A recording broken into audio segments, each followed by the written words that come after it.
Well, hello everyone. Till I've been on vacation for a week. Hello everyone. Hope your day is going well, whatever time of the day it is that you might be listening to this, wherever you might be. It's been a glorious week down in Orange County at the beach in Newport. Absolutely beautiful weather every day. Lots of people enjoying life, which is what we all should be doing right now. Taking the precautions we need to take, but it doesn't mean we have to quit living. So my wife and I, that's exactly what we do is we decided to live. And we continue to make that decision every day. We're not living in fear, we're living in faith. That's simple as it gets. And we come home to the desert and it's 110, something like that. I don't know, it's hot. But we're alive. We're alive and we're breathing. We're safe. My family's safe. We spent the week with my family, my kids, my grandkids. Well, absolutely wonderful time down at the beach. The weather was perfect. Surf was real small so the kids could play in the water. Everything about our trip was just glorious. I can say that for sure. I'm going to start with a quote by which actually is the reason I'm talking about this today, the subject that I'm talking about today. It's by Richard Rohr. Richard Rohr. Hey, David, how are you? It's we're going to talk about faith in the river, and it says faith does not need to push the river precisely because it is able to trust that there is a river. The river is flowing. We are in it. The river is God's providential love, so do not be afraid. The river is God's providential love, so do not be afraid. So, as I said, um, yeah, I saw that, David. Your name came up, so thanks for joining. So, like I said, my wife and I, we're living in the provincial river of love and faith with God, knowing that we're in His hands and He's guiding our steps. And some people think that, well, if you have no, I mean, if you have fear, then you have no faith, and that's not necessarily true. Um, Oftentimes, fear can be a gateway into faith. It can be the thing that's going to push us into jumping into the river of faith. Fear is not necessarily a bad thing. I think it's an innate human um, trait that things come up and we're fearful. A lot of people are fearful of the unknown or the uncertainty which lies ahead. And so there's one thing that I don't know if you've ever noticed, but a flow of a river, the flow of a river, and God's love are really much alike. They're in a lot of ways. Both the flow of a river and the flow of God's love, it only flows in one direction. And sometimes we have to take some time out to look at things around us to realize that God is all around us. He's the air that we breathe. He's the sunrise. He's the sunset. And sometimes things like a river, we can sit next to it and contemplate it and watch it for even 20 minutes, 10 minutes. You can see that the river only flows one way. And it has faith that it will continue. It's automatic faith that it will continue to flow that way. So if we can believe in the river, in the flow of a river, we can have faith that the river is going to get us downstream. If we're going to go river rafting, we start at point A, and we believe that the river is going to take us only to point B. We believe in a river. Why can't we believe in the love of God? because they both only flow in one direction. Neither of them can flow in reverse. Neither the flow of a river nor the flow of God's love can flow in reverse. Now, they can be stopped, but that stoppage only happens if somebody stops it.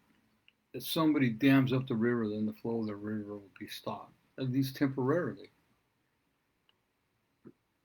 If we cut off God's love from us, He doesn't stop loving us, but the flow of His love stops temporarily. Just as much as we have the power to cut off the flow of a river and of God's love, we also have the power to open the gates of that river and open the gates of God's love. We think about both the river and God's love are life-sustaining for animals and people alike. They're life-sustaining. So where does faith come into play in all this?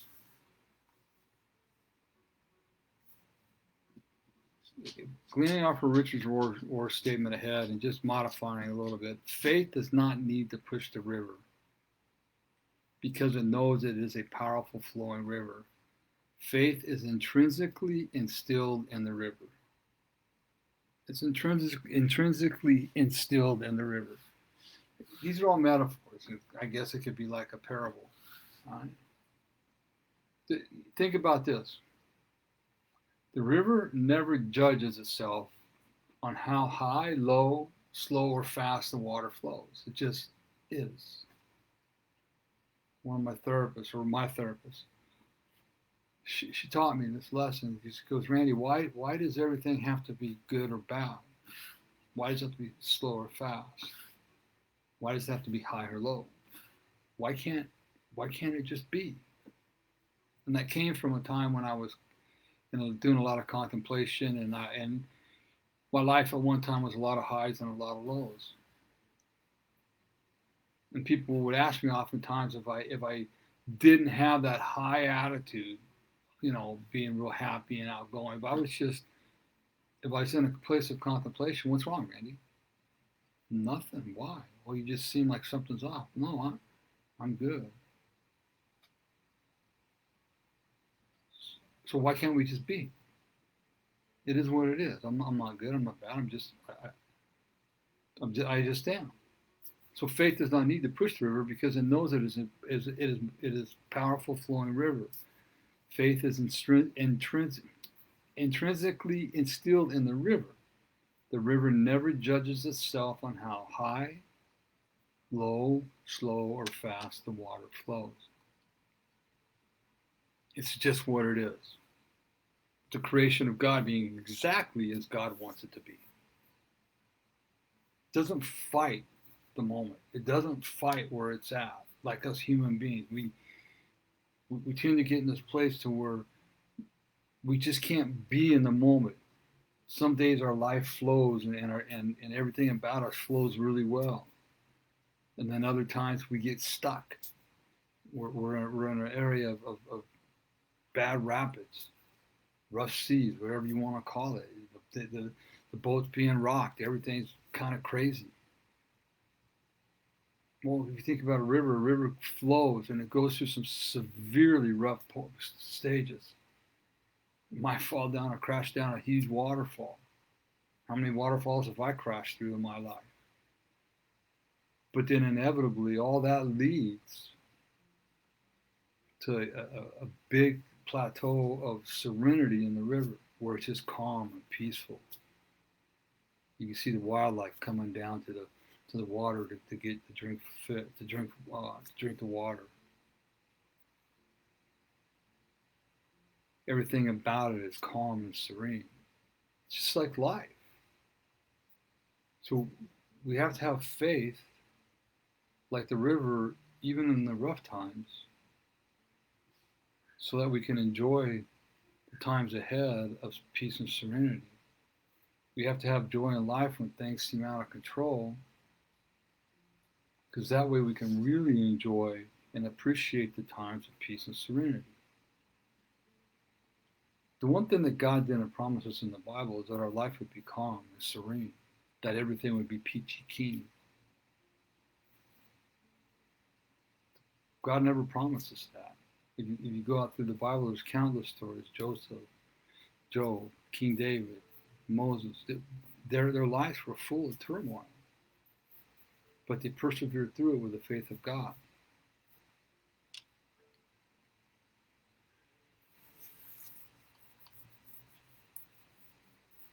Along this path, along the river's path, because it knows it's exactly as God wants it to be. It just is. Right? At any stage of the river, it knows it's exactly as it's supposed to be, as God created it to be. Along this path, when the river flow is high and fast, it carves away at the landscape, creating natural works of art. I mean, you think about the Grand Canyon, it's thousands of years of that river. You think it fought at all? I mean, if you think about it, it started up at the top of the Grand Canyon somewhere. And through the thousands of years, tens of thousands of years likely, it just kept on going farther and farther and farther in the canyon. It never fought it; it just went with it. Look at the beauty of the majestic art that it created for everyone to enjoy. Exactly as God wanted it to be. It's a natural work of art. When the water flows is slow and it's low and slow, it takes the path of least resistance, leaving behind a beautiful dry riverbed, landscape of rock formations of all different sizes. So when the water's high and fast, it's raging. I mean, it's just creating all sorts of havoc, which in turn creates all sorts of natural, beautiful artwork for us to enjoy later on in the span of that river. And then when the water just stops and slows down, then it starts finding the path of less resistance, but still creating this beautiful dry landscape behind it. When our life slows down, that's when we can take the path of least resistance. When we're in the middle of a raging river, we just got to go with it and know that, hey, God's got us in His hand. I mean, look at Peter and the disciples when they're in the middle of that boat, in the middle of the Dead Sea, and the storm was raging. And they wake Jesus up. Hey, what's going on? Help! We're going to drown. Jesus goes, oh, you have little faith. Faith.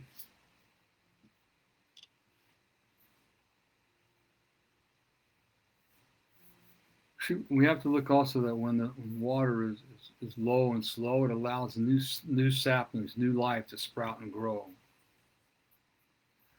only to be washed away when the next fast, high water flow arrives. So in those times of we're low and slow, that's when we want to rest in God's hands. We got to rest in God's hands when things are fast and raging. We also got to rest in God's hands when things are low and slow. We should be resting in God's hands all the time. The human has a tendency to really enjoy life when life is good, but then when things get tough, they're shaking a fist at God.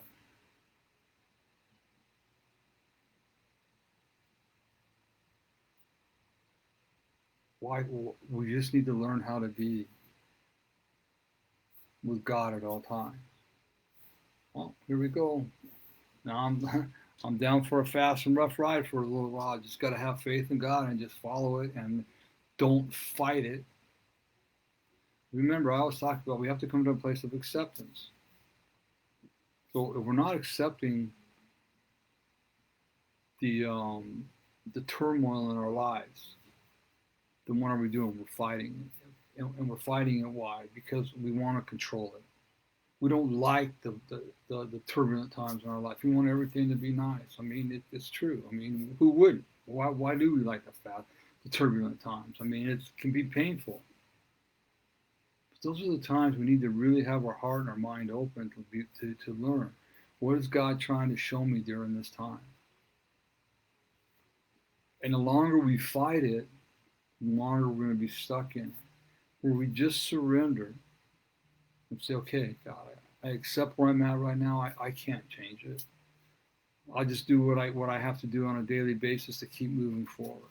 Whatever that is, trusting that there's a lesson in here for me and you're going to help me get through it. And in the end, I'll see what the lesson was. I'll see the beauty that's coming out of it. A river just is. It just sometimes fast, raging, and dangerous. The river just is, and that's how life is. Sometimes it's fast, raging, and dangerous. It just is. And other times it's slow, it's calm, peaceful, and serene. A river's flow can only be stopped if the water feeding it becomes dried up or man stops the flow. God's love can only be stopped if the water feeding it becomes, if the water feeding it, if the person feeding it becomes dried up or man stops this flow. Only man can stop the flow of God's love. And then again, it doesn't completely stop because God loves us no matter what. But he's a gentleman and he'll step back and let us do what we got to do.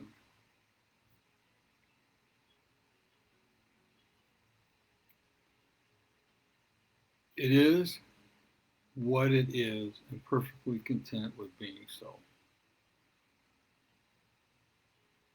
Man, a river is what it is. High, low, fast, high and fast, low and slow. It is what it is. And it is perfectly content being so. It doesn't desire to change. Doesn't desire to change. We need to learn how to be what we are. It is what it is for today. And just be content with today.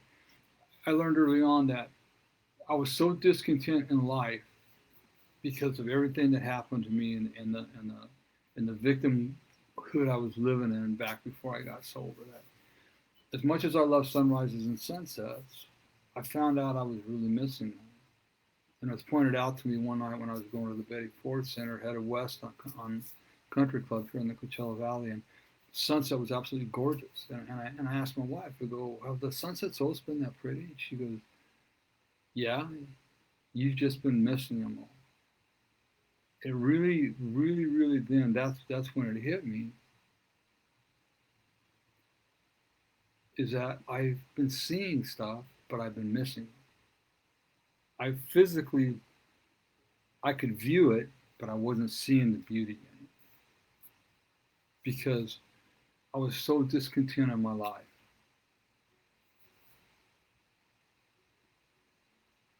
Because of all the chaos I was living in constantly. And once I got in recovery and I started working on myself, then all that changed, and now the sunrises and sunsets, I see that it's amazing, the beauty in the sunrise and the sunset. We have to remember that no matter what, a river can only flow in one direction. It can only flow in one direction, down. It's going to follow the path. God's love is very much like a river in that it can only flow in one direction. Through him and into us. We have to realize that. And I know for a lot of people, won't be talking to me about God and his love, Randy, after what happened to me as a kid. If God had anything to do with that, I want nothing to do with God. Well, you know, I hear you and I understand you because that was my attitude for 38 years. But yet, every time I was in trouble, who did I call to? I called to the God that I was pissed off at. God, please, just have this happen to me. God, please don't let this happen to me. This time, God, let me, this time. And God, every time I reached out to him, he helped me. Even though I was turned my back on him.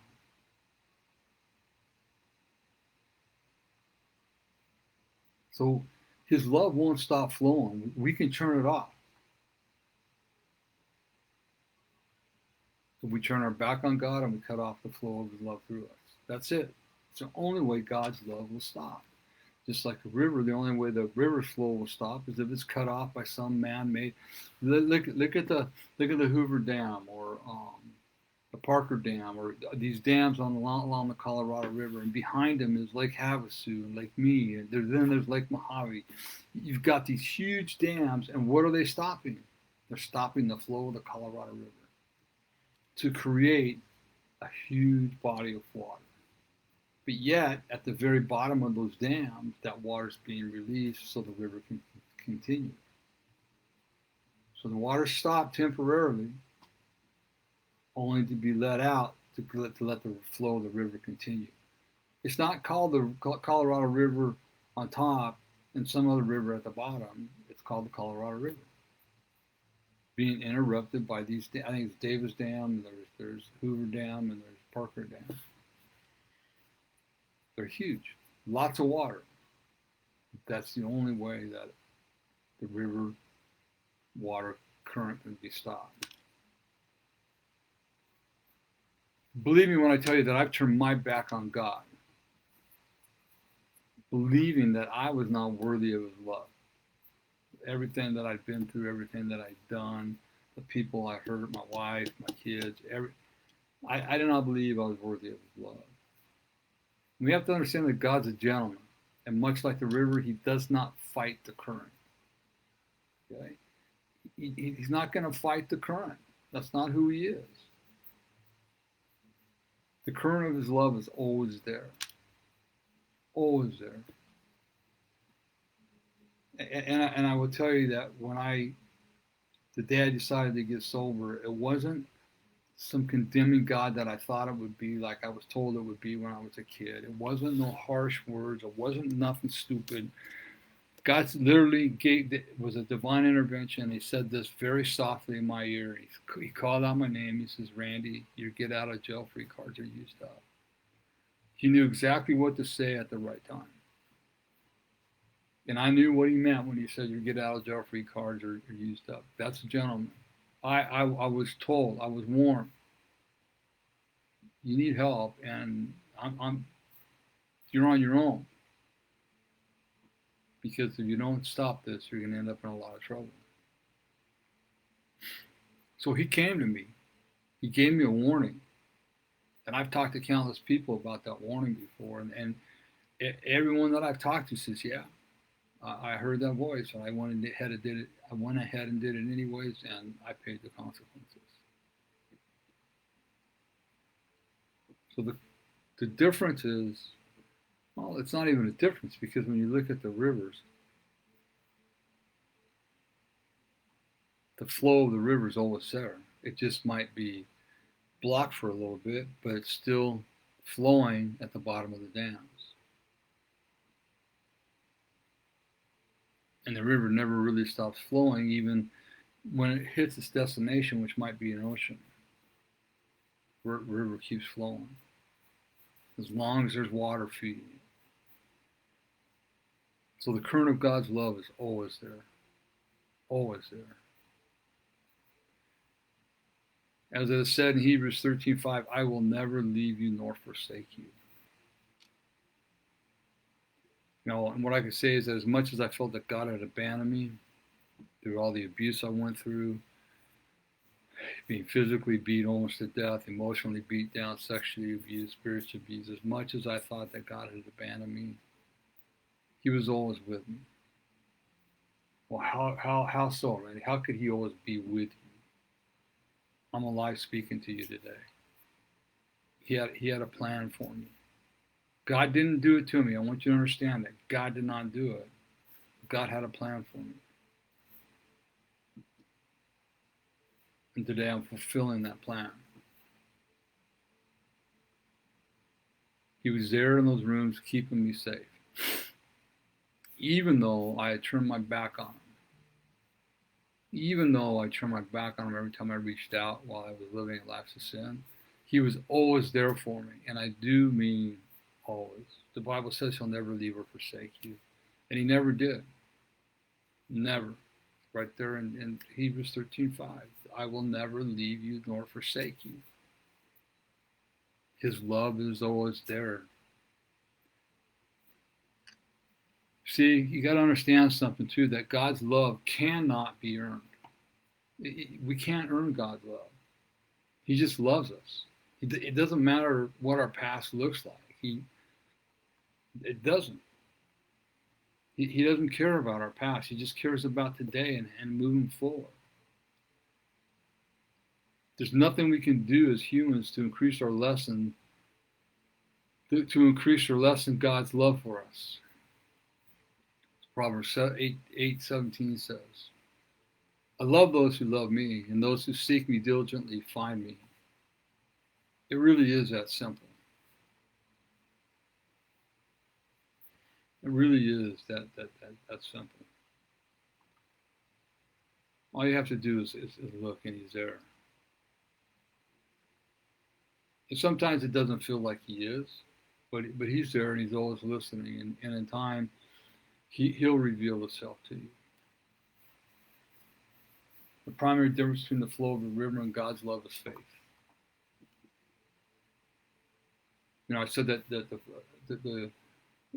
flow of a river it flows with absolute faith, and that is exactly as it should be: high or low, fast or slow. It just flows. Right? I mean, if you look at it, it's faithful in what it's supposed to be doing. Okay, God, I'm going. It doesn't try to resist, doesn't try to fight. It does not fight what it is, and it lets nothing obstruct its flow. Nothing. Water always seems to find a way through it. Again, if you take the scenario of the dam, they built a big dam up in the Colorado River. They dammed up for Lake Havasu, Lake Mead, and Lake Mojave. But at the very bottom of that dam, the water still flows. It doesn't fight what it is and lets nothing obstruct its flow. A big enough river, it'll move blocks of ice. It'll uproot trees. It'll do whatever it takes to seek its path. It just flows, pursuing its purposes in life without questioning. It supplies life-sustaining oxygen to the fish that live in its water and vital nutrients and food to the surrounding landscape and wildlife. A river sustains a lot of fish, a lot of wildlife, plant life. I mean, think about what a river is and what it does. It also sustains the life-sustaining water that we humans all need. Okay, it supplies us with all that. While God is the ultimate supplier of life, sustaining needs for the river and all the wildlife it sustains, God is also the provider for everything we as humans need to survive. The difference is, man, more often than not, lacks the faith of the river. I mean, even the Bible talks about the birds in the sky. Do they worry about, the feathers? Do they worry about what they're going to eat? God provides everything for them. They don't lack faith. They know it's all going to be provided. Just intrinsically, they know it. The river, the birds, the grass, the flowers, all of it. Either God is everything or he's nothing. There is no in between. Okay? You got to remember that. Either God is everything or he's nothing. So whatever's going on in our life, it's just as it's supposed to be. And if you believe God is everything, that is in of itself is a tremendous amount of faith. Just believing. However, maintaining that level of faith is where we mortals slip.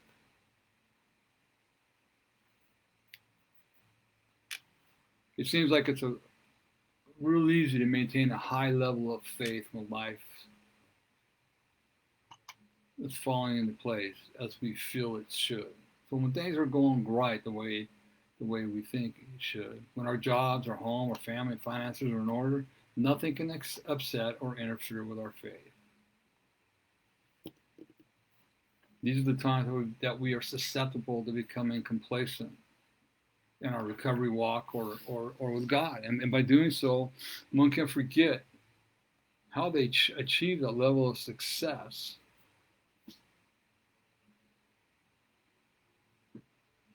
And when their faith starts wandering. So when they forget about how they achieve the level of success they have achieved, and this is when their faith starts wandering. When we forget where we came from, we start thinking, well, I did it. I did the hard work. It's all about me. We forget about the faith it took to get us to that point, coming from a brokenness in from the world, whatever our brokenness might have been.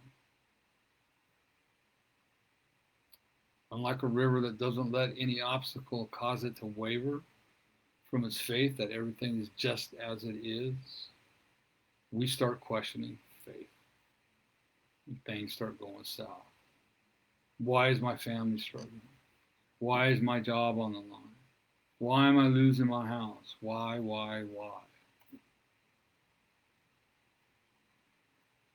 We just can't believe that God is when everything in life. You just can't believe that God is when everything in life is all rosy. And then turn a blind eye and shake a fist at God when challenges and hard times hit us. I mean, I see it all the time. When people start struggling, it's just faith out the window, and they start making excuses, and they start, but this, yeah, but that, yeah, but. Well,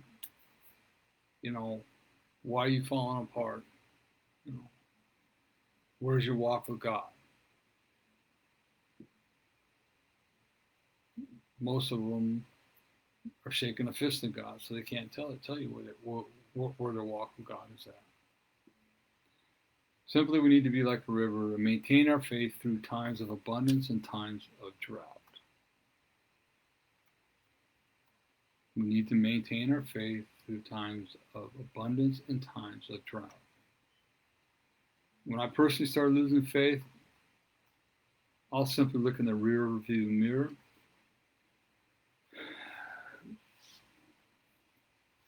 at where I was and what God has done for me and where He's brought me. Because it's my faith will be wavering all for nothing by the time I'm done looking at that. By the time I'm looking about where I was, 15 years ago, what God has brought me through, what He's done for me, and what He's done for my life, everything, good and bad, because even the bad is for the good. He's always come through for me. He's always provided for me and my family. He's provided me with a wife that, man, I tell you what, my wife is over the top. He's always provided for both of us. Me and my wife. He's provided for my children. There's been times of worry, but He's always provided. And He's also provided a little extra.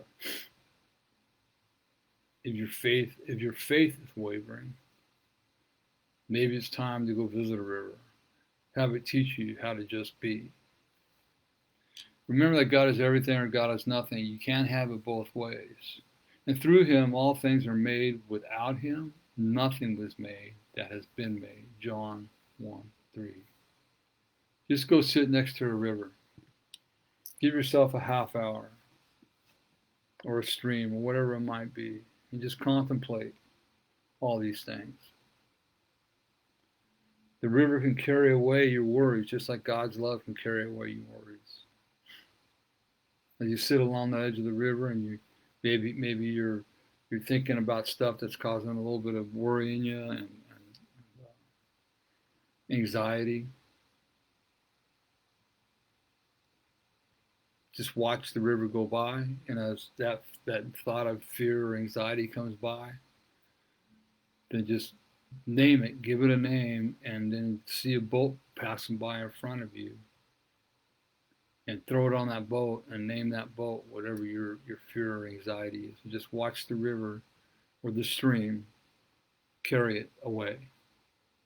The same way God can carry it away.